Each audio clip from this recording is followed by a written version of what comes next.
día de hoy vamos a hacer demostración de los patrones de miembro inferior, por así decirlo en su variante A, pero sabemos entonces que es el básico en donde prácticamente la rodilla se mantiene en extensión. Algo muy importante de miembro inferior, a diferencia de miembro superior, es que en miembro inferior, cuando trabajamos un movimiento de flexión, vamos a hacer tracción. Mientras que cuando trabajamos un movimiento de extensión, hacemos aproximación. Recordamos que en miembro inferior se utilizaban, tanto en flexiones y en extensiones, se utilizaban ambos. Aquí en miembro inferior varía. Otra cosa también a considerar es el estado del paciente, su edad, su motivo de consulta, el por qué yo estoy realizando esto, ya que si el paciente tiene una afección o algún antecedente en columna vertebral o en la espalda, yo le pediré que flexione la pierna contralateral para reducir la palanca larga que se genera en la pelvis con la espalda baja. En este caso lo vamos a hacer con el miembro inferior contralateral apoyado sobre la camilla. Si hemos visualizado en los documentos, podemos darnos cuenta que hay especificación acerca si es miembro inferior derecho o si es miembro inferior izquierdo. ¿Por qué? Porque la ubicación del fisioterapeuta varía o se establece según el miembro inferior que estemos trabajando o promoviendo. Aquí tenemos entonces siempre las dos diagonales que nos permiten entonces 4 patrones que son la base como tal de las variantes. Vamos a hacer la primera, que será la flexión, abducción, rotación interna con extensión, aducción, rotación externa. Tenemos que comprender lo que ocurre a nivel de la cadera. La cadera, gracias a su morfología, gracias a su anatomía, cuando ocurre una abducción, automáticamente el miembro inferior o la cadera se aloja la cabeza del fémur se aloja como tal en la cavidad cotiloidea, es decir, se promueve una rotación interna. Mientras que si se hace la aducción, automáticamente la cadera buscará esa rotación externa. Eso es gracias a esta morfología anatómica. Comprendiendo eso, vamos a introducir a neutro. En las demostraciones que he podido visualizar, no todos ingresan a neutro. Si nosotros no ingresamos a neutro, no podemos empezar en el patrón antagonista. Entonces es vital entrar en neutro. ¿Cuál es neutro? Las 3 articulaciones principales involucradas, cadera, rodilla, tobillo, tienen que estar alineadas. Esa alineación a mí me obliga que la cadera esté en neutro, no está hacia rotación externa o hacia rotación interna. Entonces, el dedo del paciente, el dedo gordo del pie del paciente, tiene que quedar hacia el techo. Eso a mí me hace comprender y asegurarme que está en neutro.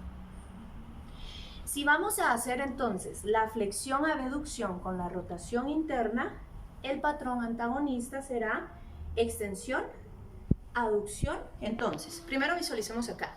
En el neutro, yo voy a introducirlo a la rotación del antagonista.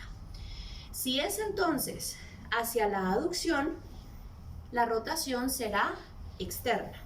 Entonces, en neutro yo introduzco a la rotación, la rodilla ahorita se mantiene en extensión, introduzco a la aducción. Aquí definitivamente nos tenemos que saber los componentes de movimiento: flexión plantar, inversión y aducción de dedos. Ahí yo estoy en el patrón antagonista. Para asegurarme que mi movimiento será en diagonal, no lo puedo hacer si yo me quedo en esta posición, porque entonces no voy a hacer un movimiento en diagonal. ¿Diagonal de qué? Aquí visualizamos la diagonal a nivel de la cadera. Entonces, quiere decir que yo tengo que estar ubicada a nivel de la cadera del paciente, y aquí es muy importante la biomecánica corporal. Probablemente en la literatura se mencione como un pivote corporal del fisioterapeuta.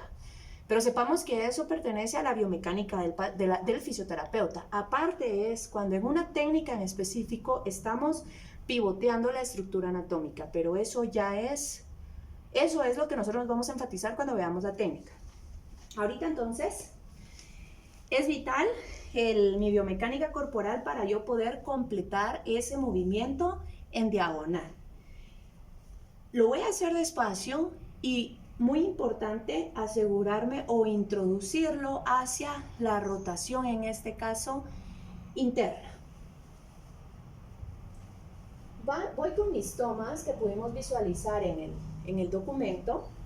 Observemos mis miembros inferiores. Entonces voy acá, dedos, cuando yo hago la flexión hago esa tracción y cuando voy completando el movimiento introduzco a esa rotación interna, pero no quiere decir que yo varíe las tomas. Eso fue de forma lenta. Voy a hacer el patrón antagonista, lo convertiré en agonista y posterior a ello haré la demostración completa. Ahora vamos entonces al que era el agonista, ahora será el antagonista. Por ende, voy entonces hacia una flexión, abducción con rotación interna. Quiere decir entonces que ahora introduzco a mi paciente hacia el antagonista y por ende mis tomas cambian. En este caso la toma proximal irá en la región posterointerna o posteromedial del muslo y la otra, y la toma distal, irá en la región plantar y como va hacia la inversión, entonces irá sobre el borde interno. Como es extensión, haré entonces una aproximación. Voy acá, dedos, pie y voy acá. Esa tracción a mí me obliga a introducirlo a la rotación contraria o a la rotación ejecutora en este caso. Ahora bien, vamos a hacerlo de forma continua. Haremos flexión, abducción con rotación interna, extensión, aducción con rotación externa.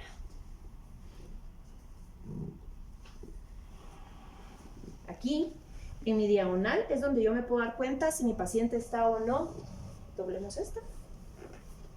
Acá, ahí estamos. Ahí estamos, ok. Vamos, dedos, pie, pierna. Eso. Ahora vamos, dedos, pie abajo, abajo, y voy acá. Vamos de nuevo, dedos, pie, pierna. Vamos abajo. Ahí estaríamos finalizando con esta demostración.